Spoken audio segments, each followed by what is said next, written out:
Hi മക്കളെ, എല്ലാവർക്കും Christmas ആശംസകൾ.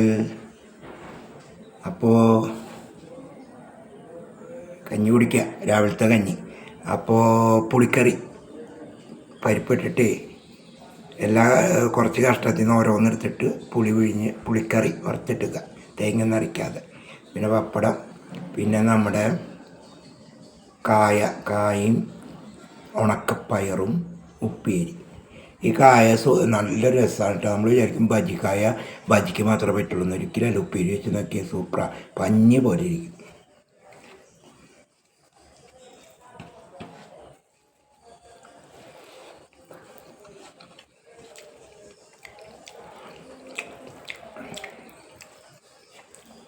അപ്പോൾ ഈ ഭക്ഷണം കഴിക്കുന്നതിൻ്റെ ഒപ്പം നിങ്ങൾക്ക് നല്ലൊരു കാര്യം പറഞ്ഞു തരാം. നമ്മളൊക്കെ അറിഞ്ഞിരിക്കേണ്ട കാര്യം, ശ്രദ്ധിക്കേണ്ട കാര്യം, ഞാൻ ഈ പറയുന്ന കാര്യം ചിലവർ അനുഭവിച്ചിട്ടുള്ളവരായിരിക്കും, അവർക്കറിയാം. ചിലവർ ഞാൻ അനുഭവിക്കാൻ പോണ കാര്യമാണ്. അപ്പം അത് നിങ്ങൾ ശ്രദ്ധിച്ച് കേൾക്കണം.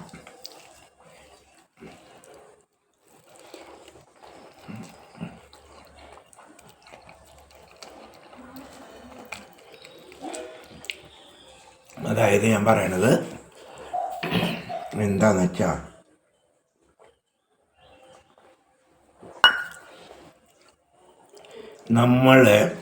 നമ്മൾ കരുതുന്നത് എല്ലാവരും നമ്മളെ സ്നേഹിക്കുകയാണെന്ന്. എന്നാൽ ഈ സ്നേഹിക്കുന്നവരും നമുക്കൊപ്പമുണ്ട്.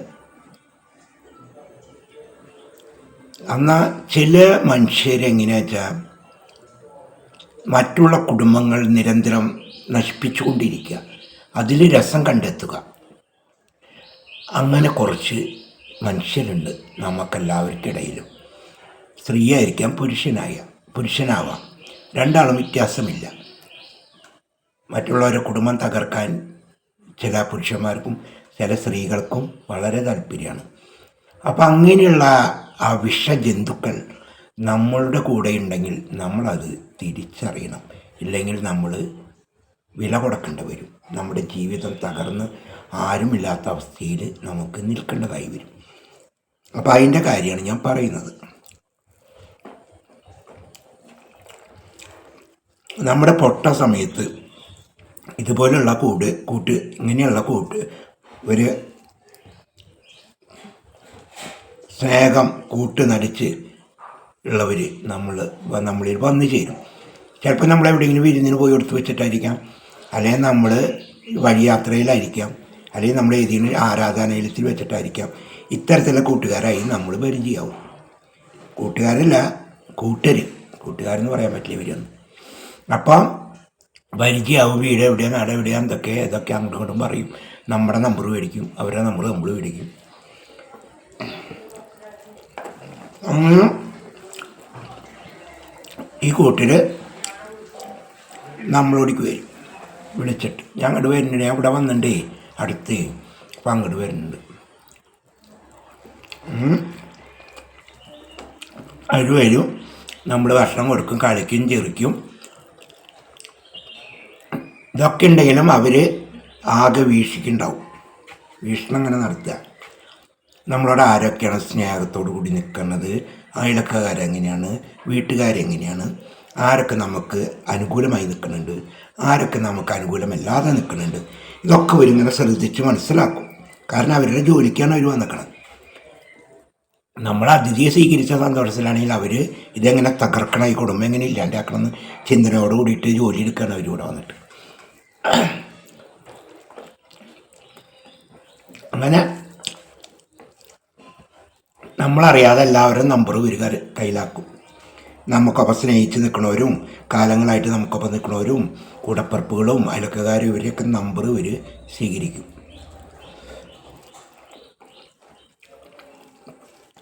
അത് സ്വീകരിക്കാൻ അവർക്ക് പ്രത്യേക കഴിവുണ്ട്, നമ്മുടെ പോലെയല്ല. പിന്നെ അവരുടെ പരിപാടി ഫോൺ കോടിയാണ്.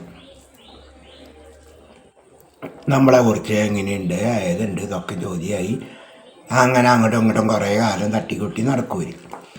അതിനുശേഷം പിന്നെ ഒരു പണി തുടങ്ങും. അങ്ങനെ നമ്മളോട് അടുത്ത് നിൽക്കുന്നവരെയൊക്കെ അടുത്ത് നമുക്ക് സഹായവും എല്ലാമായി സ്നേഹവും സഹായമൊക്കെ ആയിട്ട് നമ്മുടെ അടുത്ത് നിൽക്കുന്നവരെ ഒരു തെറ്റിക്കാനുള്ള വഴിയാണ് ആദ്യം നോക്കുക. കാരണം നമ്മളിലേക്ക് കയറി പറ്റണമെങ്കിൽ നമ്മുടെ ഒപ്പം നിൽക്കുന്നവരെ ആദ്യം അകത്തണം. അതാണ് ഇവർ ആദ്യം ചെയ്യുക. അങ്ങനെ നമ്മളെ കുറ്റി നമ്മളെ സഹായിക്കുന്നവരെ നമ്മൾ സ്വാമി അത് പറഞ്ഞു ഇത് പറഞ്ഞു അങ്ങനെ പറഞ്ഞിട്ട് അവരോട് പറയും. എന്നിട്ട് അപ്പോൾ അവരെന്തെങ്കിലും പറയുമ്പോൾ അതിൽ കൂടെ ഒരു തിരുക്കഥ എഴുതിയിട്ട് നമ്മളിലെത്തിക്കും. അപ്പോൾ അങ്ങോട്ടും ഇങ്ങോട്ടും എന്താവും, അങ്ങനെ ഉണ്ടോ, അങ്ങനെ ഇല്ലല്ലോ, ഇല്ലില്ല ആളങ്ങനെ പറയില്ല. ഞാൻ പറയും എൻ്റെ സുഹൃത്തല്ലേ ഇത്രയും കാലമായി അങ്ങനെ പറയില്ല. അപ്പോൾ എൻ്റെ സുഹൃത്ത് പറയും അയ്യോ സ്വാമി ഞങ്ങളായിട്ട് ഇത്ര കാലത്ത് പരിചയമുണ്ട്, ഇന്ന് വരാങ്ങോട്ട് നീ നിൽക്കുന്നു പറഞ്ഞിട്ടില്ല. അപ്പോൾ അവർക്ക് മനസ്സിലാവും ഇതുകൊണ്ട് പറ്റില്ല, തെളിവുകൾ വേണം. പിന്നെ തെളിവ് സ്വീകരിക്കലാണ് ഒരു ജോലി. തെളിവ് എങ്ങനെ സ്വീകരിക്കും? വാട്സപ്പിൽ കൂടെ, അതേപോലെ ഫോൺ വിളിക്കുമ്പോൾ റെക്കോർഡ്, അത് വളരെ നമ്മൾ ശ്രദ്ധിക്കണം. ആര് വിളിക്കുമ്പോഴും നമ്മൾ അരുതാത്ത കാര്യങ്ങൾ പറയരുത്. ഇങ്ങോട്ട് പറയാൻ വേണ്ടി അവരൊരു ഇട്ട് തരും, നമ്മൾ പറയരുത്. ശ്രദ്ധിക്കണം, വളരെ ശ്രദ്ധിക്കണം. അങ്ങനെ ശ്രദ്ധിക്കാതിരിക്കുമ്പോഴാണ് നമുക്ക് ആപത്താവുക. അങ്ങനെ ഒരു ഫോണിൽ കൂടെ സംസാരിക്കണതൊക്കെ റെക്കോർഡ് ചെയ്യും, നമ്മളിതൊന്നും അറിയുന്നില്ല. അങ്ങനെ നമ്മുടെ സുഹൃത്തുക്കൾ നമ്മളെ സ്നേഹിച്ച് നിൽക്കുന്നവർ പറഞ്ഞതൊക്കെ നമുക്ക് അയച്ചു തരും. നമ്മളപ്പോൾ അതിൻ്റെ മറുപടി എന്തെങ്കിലും പറയണമെങ്കിൽ അത് അവർക്ക് അയച്ചു കൊടുക്കും. അങ്ങനെ ആയി നമ്മളും സുഹൃത്തുക്കളായി അങ്ങോട്ട് തല്ലിപ്പിരിക്കും. ഭർത്താവും ഭാര്യയാണെങ്കിൽ അങ്ങനെ തല്ലിപ്പിരിക്കും, കുടുംബക്കാരും നമ്മളാണെങ്കിൽ അങ്ങനെ, അയൽക്കാരും നമ്മളാണെങ്കിൽ അങ്ങനെ മൊത്തം തല്ലിപ്പിരിക്കും ഇവർ.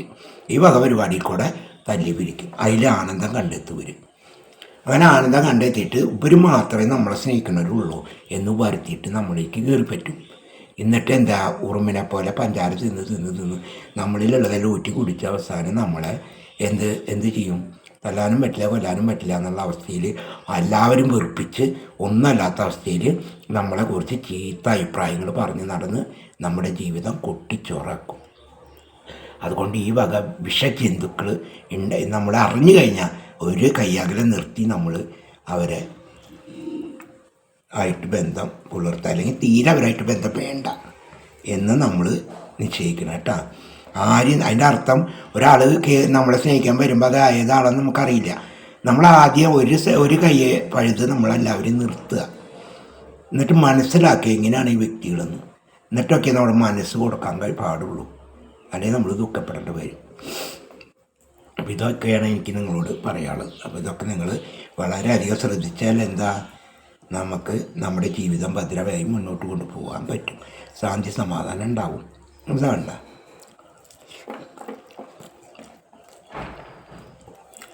ഇത് സ്വാമി വെറുതെ പ്രാന്തായിട്ട് പറയില്ല. ഇത് സ്വാമിയുടെ ജീവിതത്തിൽ ഉണ്ടായ കഥയാണ്. നാളെ നിങ്ങൾക്ക് അത് ഉണ്ടാവാണ്ടിരിക്കണം, അതിന് പറഞ്ഞതാണ്. അപ്പം നമുക്ക് പുതിയ വീഡിയോ ആയിട്ട് കാണാം. എല്ലാവരും ലൈക്ക് ചെയ്യൂ.